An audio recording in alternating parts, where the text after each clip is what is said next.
Hi and welcome back to Cheeky Crypto. My name is Nick, and today guys we're going to be jumping down to the charts to take a look at XRP, see what's been going on most recently and what I would expect to happen next. As I get into this video, if you find it useful and informative, hit the like button. I really do appreciate that. If you happen to be new to the channel, why not go ahead and subscribe, tap the bell, select all notifications, and in doing so you'll be kept up to date with all the videos that we do here at Cheeky Crypto. If you haven't yet joined us in Discord, links in the description down below. Fantastic community talking crypto 24/7. It's completely free and I don't think you'll be disappointed by what you find down there, so why not go ahead and check it out. Okay guys, let's get into this, right? Some interesting moves have been occurring here for XRP on our hourly chart. Now I've deleted all the prior waves off so I can try to draw this up in a more, I guess, neater way than I have done previously. So I'm going to just remove a last little bit of noise here and then we'll have a look at this from that top level, okay? So basically what we're doing here is we're tracking a corrective move, okay? This corrective move needs to be an ABC, okay? It cannot be anything else because of where we are on the daily chart, and I'll go through that in a moment as well. So essentially what I'm thinking here is we have this is a giant A wave, this is our B wave bounce, and then we're pulling down into this low range here, okay? And in order for us to kind of check where we're going to go ahead and use the fib tool, and we're going to go and just run this up from the high to the low here, or well, from the low to the high, and then we're going to go ahead and just move this over to our B wave high here. What I'll do is I'll also just zoom in. I want to make sure I get this as accurately as I can for you guys, so I'm going to just move this over to the top here of this particular candle. Okay, so that's the top of our B wave, and I'll go ahead and just snap that right on there as well. Okay, so that's our fib and it's running down here, right? So basically what I've done is I've measured the entirety of our wave A and I've moved the fib over to our B wave. So the most common relationship between an A wave and a C wave is a 1-to-1. Basically the same length of an A wave should typically be the end position of a C wave, right? They're usually the same length. It doesn't always run that way. Sometimes the C waves drop short, sometimes they overextend. Okay, and as you can see, we kind of bounced from the 786 just here on that ratio as well, right? But I still think we have a little way to go, but we might not just be there yet. So obviously, some of the micro movements that I was talking about a couple of days ago have changed ever so slightly. But let's first of all just acknowledge that we are looking at about 58.5 cents on this 1-to-1 ratio here. Okay, and this is pretty much the exact area that we have been talking about for the last few weeks. This area that everyone was calling me crazy as we were heading up towards 93 cent. And now I was saying that we are likely to come back down towards the 50 and 60 cent range. And that's exactly where we are. Now, it's possible, of course, that we actually drop down lower than this. And we will talk about that in a moment when you're talking, go up into the larger time frame. But let's just take stock of this situation. What do we have? Well, we haven't really got a 5-wave move in the sense that it's an impulsive structure. It's also not an impulsive structure that we should be looking for going down inside this particular daily move, okay? So we are looking for an ABC. An ABC fits here quite nicely, and it's important that we also acknowledge that there might be some 5-wave moves inside the subwave counts for the A and the C wave, okay? For the most part, we have a lot of overlap, lots of choppy moves. We have basically an ABC moving up here. Nothing too strange about that other than the fact that we ended up with a 5-wave move at the end, as in a 3-3-5 structure, just corrective pattern moving up there.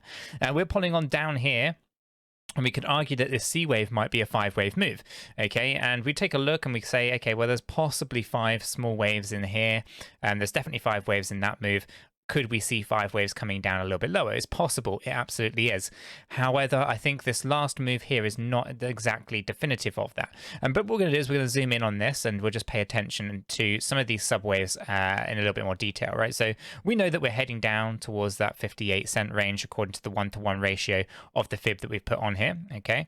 And we can see that here. What we'll do is I will actually just mark that with a horizontal line right about here. I will move the C wave to that line, and I'll go ahead and label with a price as well at 58.51. That is where we go. Now I'll go ahead and remove the fib so we don't have that cluttering up the chart. Okay, so if we take a look at this, we could argue that we had maybe some kind of yeah, I'd actually say because we've got overlap here, this is probably a 3-3-5 structure coming down here. But again, I would probably say it's actually just a standard 3x3x3. Nothing too crazy about that. And if we were to think about this as a subwave, you'd look at it like this, right? It didn't really go impulsive. It didn't have the right wave counts to be classed as impulsive. Doesn't look like a 3-3-5 or anything like that. So pretty standard. Then we bounce up here again, and then we fall back down. Now this is the one that's really interesting, okay? Because it means that we don't have a right structure to call this an impulsive move going down, but instead all of this is corrective going down. That that could be 3 waves, this could be 3 waves, and then we might have here a 5-wave move finishing down at this low point. Then we get into this really interesting bounce point here. Again, we're looking like we're stringing up a couple of different corrective moves together. So, you know, if we were to think of this as some kind of WXY at that point, okay, which essentially would be a 3-3-5 move, okay, so we have 5 waves inside of our Y move here, so we basically go with something that might actually look more like, I mean, this is an ending, might be an ending diagonal of sorts coming down, but that's actually quite extreme to see, so we might end up with it more looking like this, and meaning that the Y wave actually has to come down to this low point that we just had here, and that would actually fit us much better. And we can do a sense check on this as well, because what we want to do is we want to check to make sure that the 5th waves are done and they have met the minimum requirement of 1.236. So for the most part we end up with this you know, basically WXY that has inside it a 3-3-5 move, okay. So I'm going to delete all that off. I don't want to kind of confuse anyone, but basically it allows us to kind of see that we have a Y move just finishing down here, but it's also possible at this point, considering that we haven't really reached the low points that we're thinking about, that we still pull back just a fraction more, okay, and that could actually lead us into a slightly different wave count here.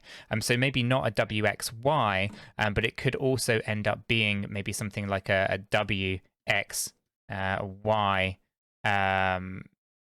XZ, like so, right? So we basically end up with this kind of corrective pattern. Now it looks like a 5-wave structure, of course, but actually it's a string of corrective patterns pulled together over time. So as I said, we've got a 3-3-5 pattern in our XY, WXY. Then we move up in just an ABC fashion. Okay, that's basically our 4th wave. We pull back down, finishing the Y, and now we're tracking up. So I imagine that we're not done with this recent move here as well. I do expect us to move up a little bit more. Bitcoin dependent though, of course. We have to watch out what happens there. But if we take a look at it, we could argue that is done, but I think for the most part it probably isn't. And this could actually move us up to maybe 67 cents. I would look at this as going higher than we were previously, or at least coming up to the same. But this is also an interesting play here that we actually could actually be a triangular wedge pattern. Okay, so let me just, before I jump ahead, I'm going to get ahead of myself here for XRP. Let me just mark this up. So 67.65. Okay, that seems to be the X wave there that I think would be a potential play.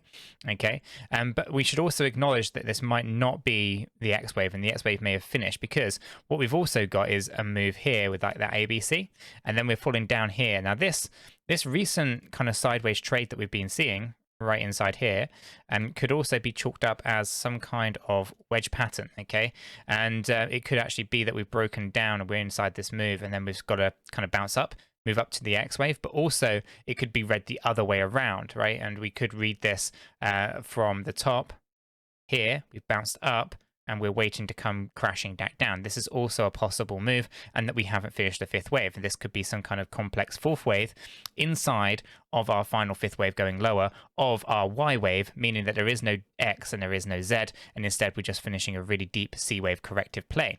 Okay, so there's lots of different ways we can look at it, lots of different ways we can kind of calculate what we think is likely to go on here. And when things are a little bit messy and we can't really make a good definitive directional moves, the best thing to do is take a look at the stochastic RSI. So on this hourly chart, we can see that actually what's going on here is we've been overbought, and we've pulled this right the way down to the oversold area. This is leading me to believe that actually we are more likely going to see this move towards 67.65 before we pull on down towards our 58.51. Okay, so lots of things going on. Don't want to confuse people.